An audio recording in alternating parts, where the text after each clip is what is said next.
এই কিসে তালা মেরে কই দিতেছো? আমার সংসার আর আমি করবো না। সারাদিন টই টই টই করে ঘুরা বেড়াও, সংসার কোনো খোঁজ খবর রাখো? একটা বাড়ি করে রাখছো, তাও খালি ইট গাইতে থুয়া দিছো। এই বাড়িটা কি করুন লাগবো না? তোমার কি চেহারা দেখা থাকবো আমি আনে? আরে দেখবো, তুমি যদি চলে যাও আমি কেন থাকবো একা একা কও? শোনো, আমি আর তোমার সংসার করবো না। এই যে আমি এখন আমার বাপের বাড়ি যাবো, আমার পিছে পিছে যা জিনে আবার আমার বাপের বাড়িতে যায় উইরো না। কথাটা যদি মনে থাকে।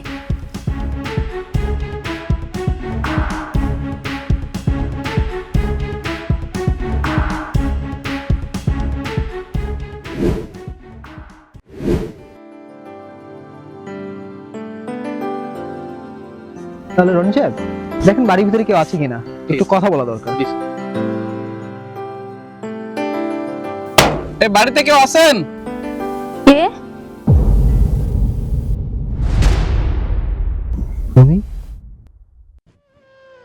এটা তোমার বাড়ি? আসসালামু আলাইকুম ভাই। ওয়ালাইকুম আসসালাম। আপনারা আসছেন? একটু দাঁড়ান, আমি ভিতর থেকে দলিলটা নিয়ে আসি।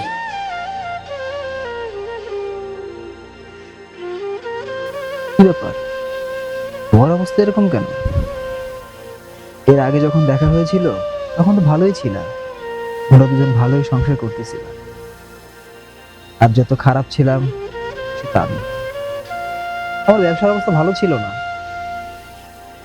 কিন্তু দেখো আল্লাহর অশেষ রহমতে এখন ভালো আছি। তোমরা তো ভালোই ছিলা, কিন্তু হঠাৎ এমন কি হলো যার কারণে তোমাদের এই বাড়ি বিক্রি করতে হচ্ছে?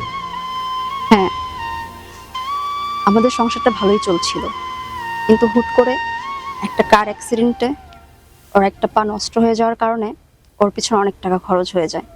আমাদের যত টাকা সঞ্চয় ছিল সব কিছু ওর পিছনে খরচ হয়ে গেছে। আমাদের যে ফ্ল্যাটটা ছিল সেটাও বিক্রি করে দিয়েছি। লাস্ট সম্বল এই জায়গাটুকু।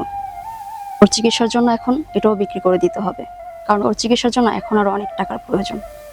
আমাদের কাছে এখন আর এই মুহূর্তে কোনো টাকা নেই, কিন্তু এটাও চিন্তা করি শেষ সম্বল এটুকু বিক্রি করে দিলে আমরা কোথায় গিয়ে থাকবো। এই বাড়িটা যত টাকাই হোক আমি কিনবো, আর তোমরা টেনশন করো না। এই বাড়িটা কেনার পরে এই বাড়িতে তোমরাই থাকবা, কারণ এরকম আমার আরো 4-5টা বাড়ি আছে। বলা তো যায় না ব্যবসায় কখন কোন সময় ধস নেমে আসে, তাই এই চিন্তা ভাবনা করা আর কি। যদি কখনো সম্ভব হয় টাকাটা রিটার্ন করে দিও, ওটা নিয়ে তুমি টেনশন করো না।